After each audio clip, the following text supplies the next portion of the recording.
अगर किसी रात आपको अचानक ऐसा लगे कि कोई आपके बिल्कुल पास बैठकर आपके कान में सांस ले रहा है, लेकिन कमरे में आपके अलावा कोई नहीं है, अगर नींद और जागने के बीच कोई आवाज आपको आपका नाम लेकर बुलाए, तो समझ लीजिए कि यह सिर्फ वहम नहीं है, क्योंकि कुछ शक्तियां आवाज से नहीं, फुसफुसाहट से आती हैं।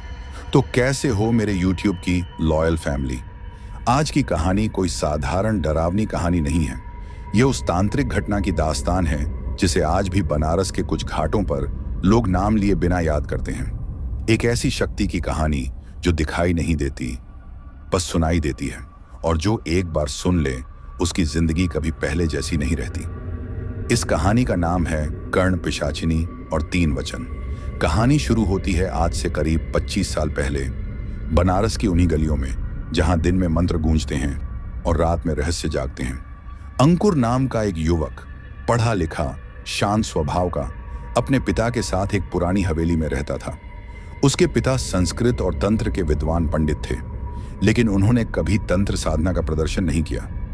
बस किताबें, पुराने ग्रंथ और एक अजीब सी चुप्पी।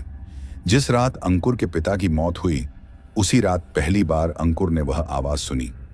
कोई चीख नहीं, कोई डरावनी हंसी नहीं, बस एक बहुत धीमी फुसफुसाहट।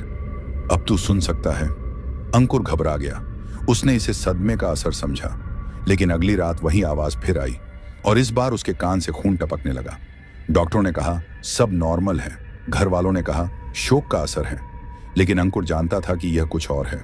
धीरे धीरे उसके सपनों में एक चेहरा आने लगा, अद्भुत सुंदरता, लेकिन आंखों में जलती हुई लाल आग, और हर सपने के बाद वही आवाज, मुझे बुला। एक रात जब हवेली की सारी लाइटें अपने आप बुझ गईं, अंकुर ने उसे देखा। वह परछाई नहीं थी, वह स्त्री थी, लेकिन इंसान नहीं। यहीं से शुरू हुई कर्ण पिशाचिनी की साधना। उस साधना की कहानी आज से कुछ साल बाद एक और इंसान तक पहुंची। अनीश, 26 साल का युवक, टूटा हुआ, परेशान, जिंदगी से हारा हुआ। पिता की मौत, नौकरी नहीं, हर तरफ से अंधेरा। एक रात वह यूं ही भटकते भटकते बनारस के एक पुराने घाट पर पहुंच गया। वहां एक बूढ़ा साधु बैठा था, चंदन दास। उसकी आंखों में ऐसा डर था जो सालों पुराना लगता था। जब अनीश ने उससे रास्ता पूछा, तो साधु ने सिर्फ इतना कहा, गंगा के उस पार जो जाता है वो या तो सब कुछ पा लेता है या फिर खुद को खो देता है। अनीश उस रात वापस नहीं लौटा। अमावस्या की रात गंगा के उस पार, श्मशान के पास, अघोरियों के बीच पहली बार कर्ण पिशाचिनी को बुलाया गया। हवन की आग अचानक नीली पड़ गई, हवा रुक गई, और फिर वह प्रकट हुई। उसकी आवाज में मिठास थी, लेकिन शब्दों में मौत। उसने अनीश से 3 वचन मांगे। पहला, उसका अस्तित्व किसी को नहीं बताना। दूसरा, उसे अपनी पत्नी की तरह स्वीकार करना। तीसरा, उसकी कोई बात कभी न टालना। डर, लालच और मजबूरी ने अनीश से तीनों वचन कहलवा दिए। उसके बाद सब बदल गया। अनीश रातों रात अमीर बन गया। लोग उसकी सलाह लेने आने लगे। भविष्य उसे सपनों में दिखने लगा, लेकिन हर रात उसके कमरे में कोई ना कोई चीज सरकती थी। कभी किसी स्त्री की हंसी, कभी बगल में सांस लेने की आवाज, और कभी शीशे पर उभरते शब्द, वचन मत भूलना। धीरे धीरे अनीश समझ गया कि यह शक्ति नहीं, बंधन है।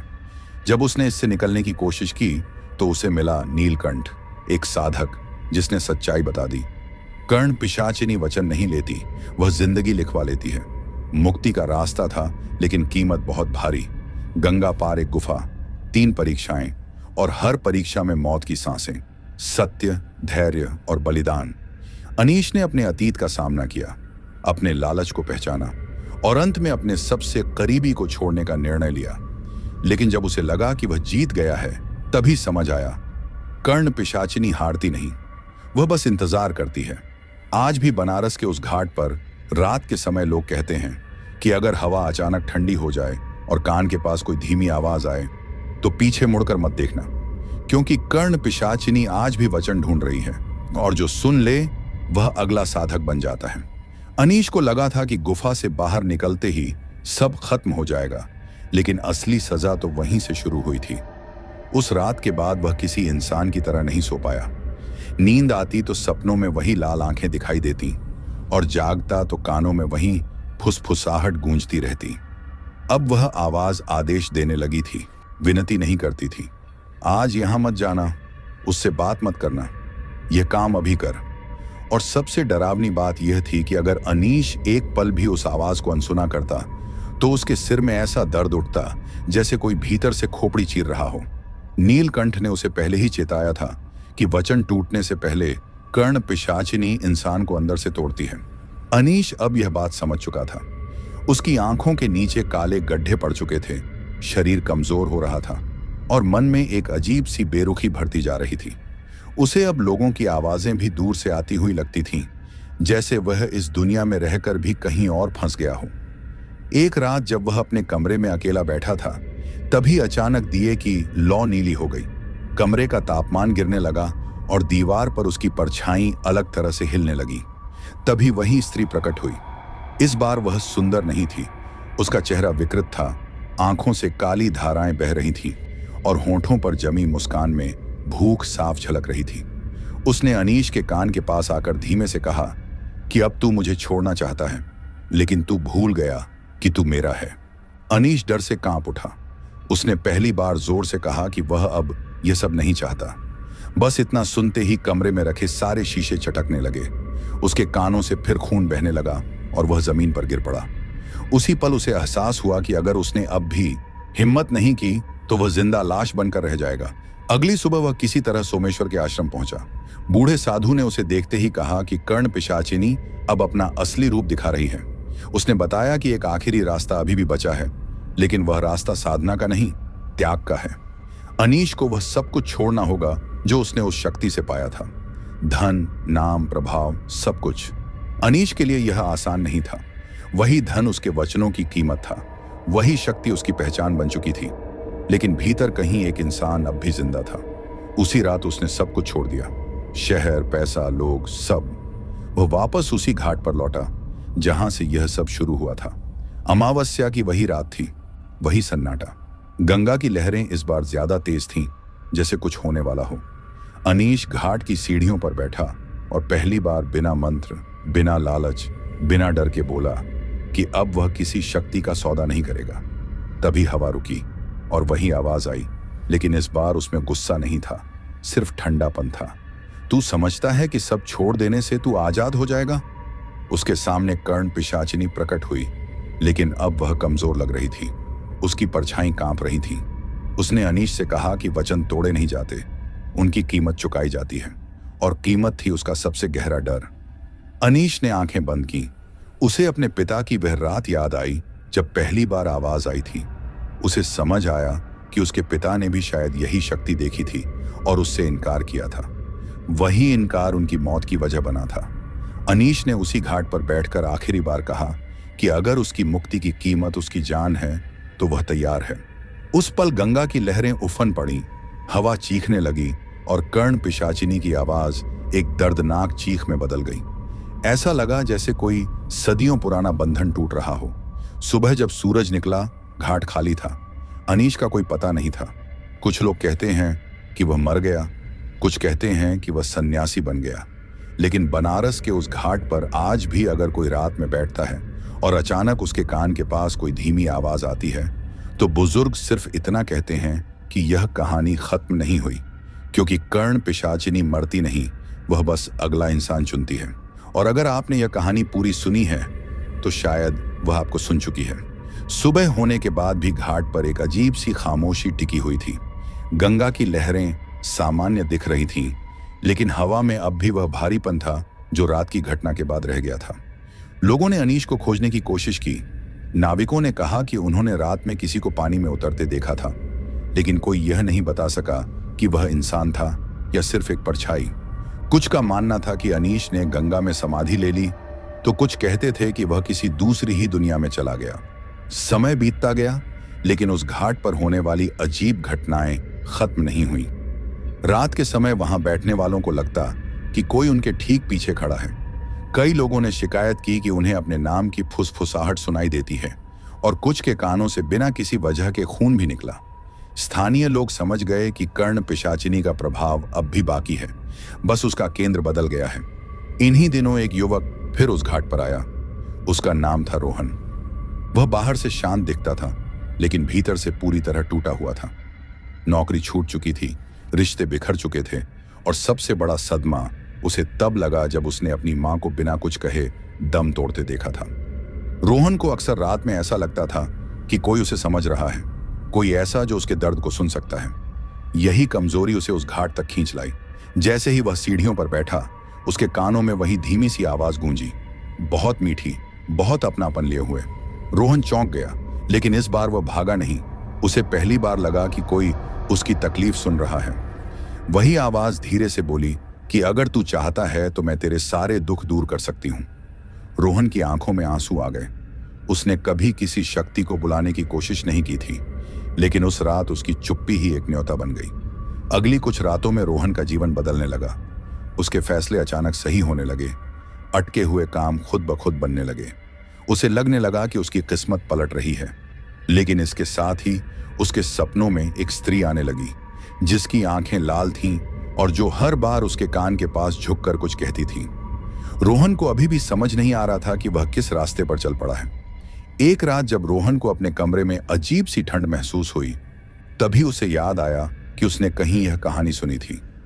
कर्ण पिशाचिनी, 3 वचन। उसका शरीर सिहर उठा। उसने उस नाम को जोर से नहीं लिया, लेकिन उसके मन में आते ही कमरे की बत्ती झिलमिला उठी। उसे समझ आ गया कि अब वह सिर्फ सुनने वाला नहीं रहा, वह चुना जा चुका है। उसी रात रोहन को एक सपना आया। सपने में वही पुरानी गुफा दिखाई दी, वही खोपड़ियों की माला और भीतर जलती हुई लाल रोशनी। गुफा के भीतर एक आकृति खड़ी थी, लेकिन इस बार वह पूरी तरह स्पष्ट नहीं थी। आवाज गूंजी कि पिछला साधक टूट गया, लेकिन हर युग में कोई ना कोई होता है जो सुन सकता है। रोहन नींद में ही पसीने से भीग गया। अगली सुबह उसने बनारस छोड़ने का फैसला किया, लेकिन स्टेशन पहुंचते ही उसके कानों में वही फुसफुसाहट आई कि तू जा नहीं सकता। ट्रेन उसके सामने से निकल गई, टिकट फट गया और उसके फोन पर बिना नंबर का कॉल आने लगा। हर रास्ता जैसे बंद होता चला गया। तभी उसे एक नाम याद आया, सोमेश्वर, वही बूढ़ा साधु। रोहन किसी तरह उसका आश्रम ढूंढकर पहुंचा। साधु ने उसे देखते ही कहा कि कहानी फिर शुरू हो चुकी है। उसने बताया कि अनीश ने बंधन तोड़ दिया था, लेकिन पूरी तरह नहीं। कुछ अंश रह गया था और वही अंश अब नया सहारा ढूंढ रहा है। रोहन ने कांपते हुए पूछा कि क्या वह भी अनीश की तरह गायब हो जाएगा? सोमेश्वर ने गंभीर स्वर में कहा कि यह इस बात पर निर्भर करेगा कि तू सुनेगा या समझेगा, क्योंकि जो सुन लेता है वह बंध जाता है और जो समझ लेता है वही बचता है। उस रात रोहन ने पहली बार कानों को बंद करने की कोशिश की। उसने मंत्र नहीं पढ़े, उसने सिर्फ खुद से बात की, लेकिन अंधेरे में बैठी वह शक्ति चुप नहीं रही। उसकी आवाज अब प्यार से नहीं, अधिकार से बोल रही थी। और रोहन समझ चुका था कि यह कहानी अभी खत्म नहीं हुई है, क्योंकि कर्ण पिशाचिनी को हर युग में एक नया कान चाहिए, और जब तक कोई सुनता रहेगा ये दास्तान चलती। रोहन ने उस रात पहली बार महसूस किया कि चुप रहना भी एक तरह की लड़ाई होती है। वह आश्रम के छोटे से कमरे में बैठा रहा, आंखें बंद किए, सांसों को काबू में रखने की कोशिश करता हुआ। बाहर हवा चल रही थी, लेकिन कमरे के भीतर एक अजीब सी ठंड थी जो हड्डियों तक उतरती जा रही थी। अचानक उसे लगा जैसे कोई उसके बिल्कुल पास बैठा है, इतनी पास कि अगर वह हाथ बढ़ाए तो किसी को छू ले। लेकिन उसने आंखें नहीं खोली, क्योंकि अब वह समझ चुका था कि देखना सबसे बड़ा धोखा है। धीमी सी हंसी उसके कान के पास गूंजी, वही आवाज, लेकिन अब उसमें मिठास नहीं थी।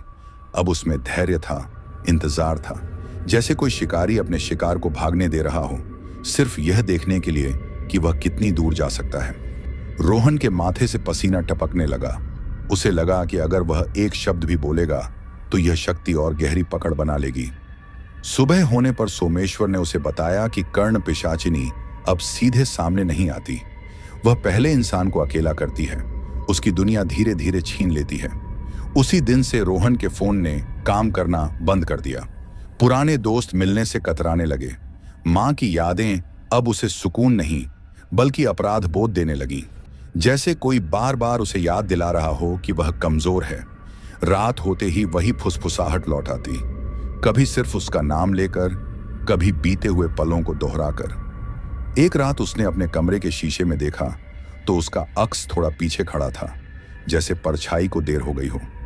वह घबरा गया, लेकिन फिर उसे अनीश की कहानी याद आई। उसने तय किया कि वह भागेगा नहीं। अगली अमावस्या की रात सोमेश्वर उसे उसी घाट पर ले गया। वही सीढ़ियां, वही गंगा, लेकिन इस बार पानी में उसे अपनी ही परछाई टूटी हुई दिख रही थी। सोमेश्वर ने कहा कि अगर तू आज यहां टिक गया तो यह तुझे पूरी तरह अपना नहीं पाएगी, लेकिन अगर तू डर गया तो यही जगह तेरी आखिरी शरण बनेगी। जैसे ही घड़ी ने 2 बजाए, हवा अचानक रुक गई। रोहन के कानों में एक साथ कई आवाजें आने लगीं, किसी के रोने की, किसी के हंसने की, किसी के गिड़गिड़ाने की। उसे लगा जैसे वह अकेला नहीं है, जैसे उसके आसपास कई अधूरे लोग खड़े हैं जिनकी कहानियां कभी पूरी नहीं हुई। तभी उसने देखा कि गंगा के पानी से एक आकृति उभर रही है। वह पूरी तरह स्पष्ट नहीं थी, लेकिन उसकी आंखें साफ दिख रही थीं, जलती हुई, पहचानती हुई। आवाज आई कि तू भी बाकी लोगों की तरह ही है, फर्क बस इतना है कि तू अब तक सुन रहा है। रोहन का दिल जोर जोर से धड़कने लगा। उसने पूरी ताकत से अपने कान ढक लिए, लेकिन आवाज उसके भीतर से आने लगी। उसे समझ आ गया कि यह लड़ाई बाहर की नहीं, भीतर की है। उस पल उसे मां की कही एक बात याद आई कि डर से बड़ा कोई बंधन नहीं होता। उसने कांपती आवाज में कहा कि उसे कोई शक्ति नहीं चाहिए, कोई वरदान नहीं चाहिए, बस शांति चाहिए। जैसे ही उसने यह कहा, घाट की सीढ़ियों पर हल्की कंपन हुई। आकृति एक पल के लिए डगमगाई, जैसे किसी ने उसकी पकड़ ढीली कर दी हो। लेकिन यह जीत नहीं थी। आवाज फिर आई, पहले से ज्यादा धीमी और खतरनाक। मैं चली नहीं जाती, मैं बस इंतजार करती हूं। सुबह जब लोग घाट पर आए तो रोहन वहां बैठा मिला, जिंदा लेकिन बदला हुआ। उसकी आंखों में अब डर नहीं था, पर नींद भी नहीं थी। सोमेश्वर ने बस इतना कहा कि वह बच गया है, लेकिन कहानी अभी बाकी है, क्योंकि कुछ लोग कर्ण पिशाचिनी के साधक नहीं बनते, कुछ लोग उसके गवाह बन जाते हैं, और गवाहों की जिंदगी कभी पूरी तरह सामान्य नहीं होती। रोहन के बच जाने की खबर धीरे धीरे फैल गई, लेकिन लोग यह नहीं समझ पाए कि वह बचा कैसे और किस कीमत पर। वह अब पहले जैसा इंसान नहीं रहा था। दिन में वह सामान्य दिखता, चलता फिरता, लोगों से बात करता, लेकिन रात होते ही उसकी आंखों की चमक बदल जाती, जैसे कोई और उसके भीतर जाग जाता हो। वह अब सोता नहीं था, बस आंखें बंद करके बैठा रहता और अंधेरे को सुनता रहता। उसे अब आवाजें बाहर से नहीं आती थीं, वे उसके भीतर जन्म लेती थीं। कभी कभी उसे लगता कि उसके कान बंद हैं, फिर भी सब कुछ साफ सुनाई दे रहा है। गंगा की लहरों की भाषा, हवा की सरसराहट और उन लोगों की आहें जो कभी उस शक्ति के पास गए थे और लौट नहीं पाए। सोमेश्वर ने उसे समझाया था कि जिसने कर्ण पिशाचिनी को देखा नहीं, सिर्फ सुना है, वह पूरी तरह उसका नहीं होता, लेकिन वह उससे जुड़ जरूर जाता है, जैसे कोई अधूरी डोर हमेशा खींची रहती है। एक रात रोहन ने देखा कि उसके हाथ अपने आप कांप रहे हैं। हथेली पर हल्की सी जलन थी, जैसे किसी ने वहां अदृश्य चिन्ह बना दिया हो। उसी रात सपने में उसे वही गुफा दिखाई दी, लेकिन इस बार वह अंदर नहीं गया। वह बाहर खड़ा रहा और भीतर से आती चीखें सुनता रहा।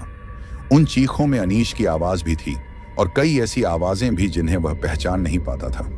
नींद से जागते ही उसके कानों से हल्की सी गर्मी निकली। खून नहीं, लेकिन चेतावनी जरूर थी। उसी समय बनारस से दूर एक छोटे से कस्बे में एक लड़की ने पहली बार अपने कान में किसी का नाम सुना। उसने पीछे मुड़कर देखा, कोई नहीं था। वह मुस्कुराई और उसे वहम समझ लिया, लेकिन वह आवाज फिर आई और इस बार उसने रास्ता दिखाया। कहानी ने एक और मोड़ ले लिया था। रोहन यह सब महसूस कर रहा था। उसे समझ आ गया था कि यह शक्ति एक शरीर से दूसरे शरीर में ऐसे ही नहीं जाती। ये पहले संकेत देती है, फिर इंतजार करती है, और जब इंसान खुद आगे बढ़ता है तब पकड़ बनाती है। उसने तय किया कि वह अब भागेगा नहीं। अगर यह कहानी चलती ही रहनी है तो कोई होना चाहिए जो इसे समझे, जो इसे रोके या कम से कम चेतावनी दे सके। वह फिर उसी घाट पर गया, लेकिन इस बार साधक बनकर नहीं, गवाह बनकर। उसने रात भर वहां बैठकर मंत्र नहीं पढ़े, बस सुना। उसने महसूस किया कि कर्ण पिशाचिनी की शक्ति अब भी वहां है, लेकिन कमजोर नहीं, बल्कि और चालाक हो चुकी है। वह सीधे सामने नहीं आती, वह अब इंसानों के फैसलों में छिप जाती है। सुबह होने से पहले रोहन ने आखिरी बार वह आवाज सुनी। इस बार उसमें न गुस्सा था, न मोह, सिर्फ एक वाक्य था, बहुत धीमा, बहुत साफ। हर कोई बच नहीं सकता। रोहन ने जवाब नहीं दिया। उसने आंखें बंद की और पहली बार डर को अपने भीतर आने दिया। उसे नकारा नहीं, उसे स्वीकार किया। उसी पल उसे लगा जैसे किसी ने उसकी सुनने की क्षमता का एक हिस्सा छीन लिया हो। उसके कान भारी हो गए, जैसे पानी में डूब गए हों। जब वह उठा तो सूरज निकल चुका था। घाट पर लोग थे, शोर था, जिंदगी थी। लेकिन रोहन को सब कुछ थोड़ा दूर दूर सा लग रहा था। वह जान चुका था कि अब वह पूरी तरह सामान्य नहीं रहेगा, लेकिन शायद यही उसकी भूमिका थी, क्योंकि कर्ण पिशाचिनी हर बार साधक नहीं चुनती। कभी कभी वह ऐसे इंसान को छोड़ देती है जो कहानी को आगे देखने के लिए जिंदा रहे। और जब तक कोई सुनता रहेगा, कोई देखता रहेगा और कोई डर को पहचानता रहेगा, यह कहानी खत्म नहीं होगी। सालों बाद बनारस का वह घाट पहले जैसा ही दिखता था। वही सीढ़ियां, वही गंगा, वही सुबह की आरती और वही रात का सन्नाटा। फर्क सिर्फ इतना था कि अब लोग वहां देर रात रुकते नहीं थे। बुजुर्ग कहते थे कि हवा वहां आज भी कुछ कहती है, बस सुनने वाला चाहिए। रोहन अब बूढ़ा हो चुका था। उसके बाल सफेद थे, लेकिन आंखों में एक अजीब सी गहराई थी, जैसे उसने वह सब देख लिया हो जो आम इंसान की किस्मत में नहीं होता। वह कभी किसी को पूरी कहानी नहीं बताता था, बस इतना कहता कि कुछ आवाजें ऐसी होती हैं जो सुनने के लिए नहीं बनी होती। एक रात जब उसकी सांसें भारी होने लगीं और उसे लगा कि समय अब पूरा हो चुका है, वह आखिरी बार उसी घाट पर गया। गंगा शांत थी, हवा स्थिर थी और चांद आधा ढका हुआ था। रोहन सीढ़ियों पर बैठा और पहली बार मुस्कुराया। उसके कान अब ठीक से सुनते नहीं थे, लेकिन उस रात उसे फिर वही फुसफुसाहट सुनाई दी। इस बार आवाज में न लालच था न क्रोध, बस एक सवाल था, क्या तू अब भी मुझे सुन सकता है? रोहन ने आंखें बंद की और बहुत धीमे से कहा कि अब वह डरता नहीं है, और जहां डर नहीं होता वहां कर्ण पिशाचिनी टिक नहीं सकती। उसी पल हवा जैसे टूट गई। घाट की सीढ़ियों पर रखे दिए की लौ एक बार तेज जली और फिर शांत हो गई। सुबह जब लोग घाट पर आए तो रोहन वहां नहीं था। न कोई शरीर मिला, न कोई निशान, बस उसकी जगह एक पुरानी माला पड़ी थी, सूखी हुई, जैसे किसी ने वर्षों पहले उतार दी हो। उस दिन के बाद से उस घाट पर फुसफुसाहटें कम हो गईं। लोग कहते हैं कि कर्ण पिशाचिनी अब भी है, लेकिन उसकी आवाज कमजोर पड़ चुकी है, क्योंकि जिसने उसकी कहानी समझ ली उसने उसे आगे बढ़ने से रोक दिया। लेकिन कहानी पूरी तरह खत्म नहीं हुई, क्योंकि आज भी अगर किसी सुनसान रात में आपको लगे कि कोई आपके कान के बहुत पास आकर आपका नाम ले रहा है, तो याद रखिएगा, वह आपको बुला नहीं रही, वह सिर्फ देख रही है कि आप सुनते हैं या नहीं। और यही फर्क तय करता है कि यह कहानी यहीं खत्म होगी या फिर किसी और से दोबारा शुरू होगी।